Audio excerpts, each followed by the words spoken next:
3, 2, 1. Hello and welcome back to the Nerds Like Me show, the nerdy news show where every week we come at you with the nerdy news you should know about. This week we have two news stories that you should know. They're pretty cool. And then a third one that kinda is sad. But hey, it's the news. And someone's gotta report it. Why not be me? The guy who's a little nerdy like you know? Nerds Like Me. That's the name of the show. That's why this is so good. Alright, well, here come the news. 3 stories coming at you.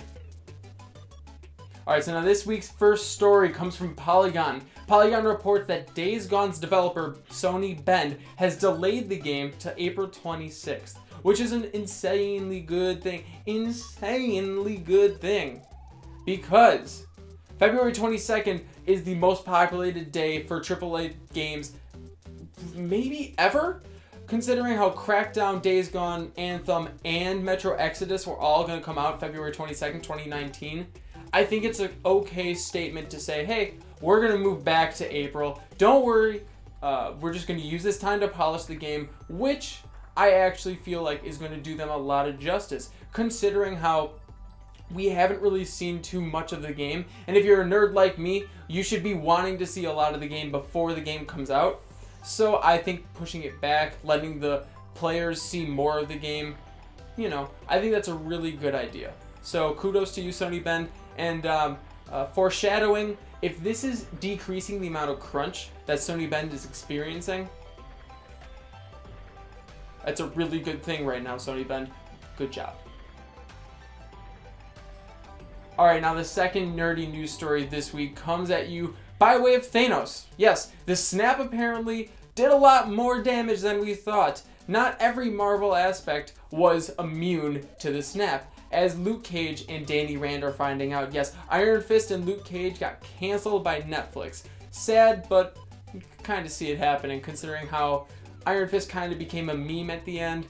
Luke Cage was a little bit of a surprise, but I didn't watch season 2 of Luke Cage, so I'm sure a lot of people didn't as well.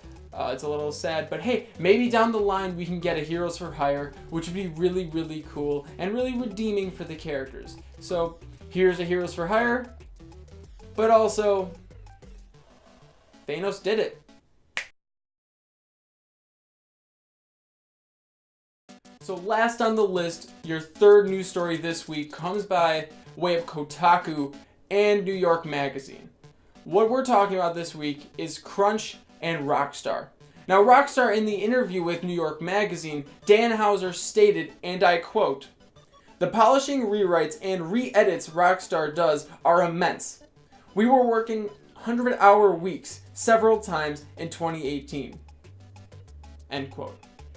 Now, once these quotes kind of got released to the internet, Kotaku actually asked for a response back asking about the 100-hour work weeks. But what I want to talk about before I even jump into that is crunch. What is crunch and what does it mean for the game industry? Well, game developers oftentimes do crunch. I'm not going to talk about any other industry because I don't know much about many other industries. But the game industry, when game developers do crunch, that indicates working overtime without getting paid for the overtime to reach a deadline. So it's kind of really crappy. It's a common thing that happens, but it's very frowned upon, which is kind of sad. So when we hear it happens, it's often kind of like a big news story, and to hear it come from Rockstar is even more alarming. Which is why in the second quote that Dan Houser released to Kotaku, he states, "There seems to be some confusion arising from my interview with Harold Goldberg. The point I was trying to make in the article was related to how the narrative and the dialogue in the game was crafted." So what he's saying is that he goes on in the statement to further state that him and including four other people, worked 100-hour work weeks to craft the narrative. So when you read that, you should really read into it and say, do you believe him or not? Now that's up to you to decide. I'm not going to tell you what to think, because it's a very murky issue. I want to believe him because the Hauser's giving an interview. It's a very rare thing to do. I want to trust them. I want to trust Rockstar. I want to say, you didn't do too much crunching. You didn't really force them. It's not bad, but you have to remember the wives of Red Dead Redemption 1, when they released their statement, there was a lot of crunch and a lot of people saying that they didn't get to see their families for a long time. So you have to worry about the well-being of the developers themselves. Which comes to the next point. They then, the Housers, released not statements, but they allowed their workers to tweet their experiences working at Rockstar, which is kind of a little weird, but it did garner some good respect. Although you have to take the tweets with, once again, a grain of salt, because you really wouldn't tweet how bad your boss is if you want your job at the company still. A lot of people were stating that they worked respectable work weeks, which is totally fine and totally understandable. But you wouldn't really see a lot of people tweeting, hey, they made me work 120 hours this week. It sucked. Because they'd get fired. So that's why you have to take it with a grain of salt. But really what this boils down to in the games media right now is it needs to stop. Crunch needs to stop. I, for one, if you're a nerd like me, you should be okay with waiting an extra month like Sony Ben did with Days Gone. You should be okay with waiting an extra month if the developer sees crunch in its future and says, no, we don't want to do crunch. We'll take that time and we'll craft the game with, respectable means. And that's what I like. I like games that do that. So I'm probably going to get Days Gone. And right now, I was just dropping my phone if you guys saw that. Right now, there's not that much around Days Gone, as we talked about prior in this video. There's not that much going around with Days Gone, but I respect Sony Bend, so I'm going to probably purchase the game. The dilemma right now for me is, do I want to buy Red Dead Redemption 2?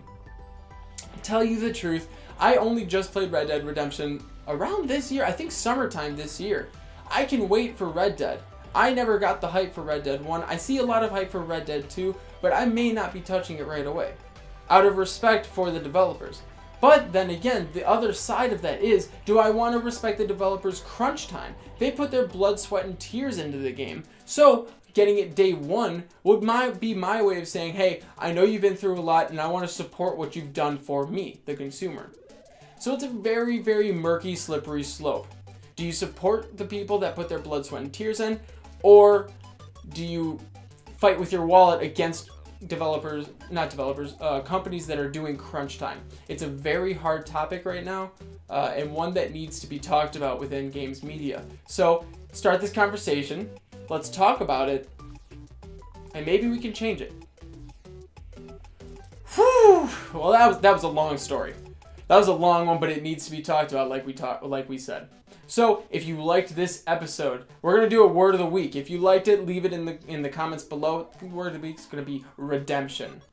If you like this episode, please put redemption in the comments below. And hey, if you want to even further that, let's talk in the comments. I will respond to any comment I see, any comment. So if you put redemption and say, hey, I'm gonna get the game day one. Let's have a conversation about it. I'll give you my points. You can give me yours. It'll be fun. Or just like the video, your choice. You do you. You do you, Buckaroo. You do you, Coyote. You do you, Scooby-Doo. I don't know what I'm doing right now, but I do know you should like this video because I put in a good amount of work for it. So, yeah. Thank you.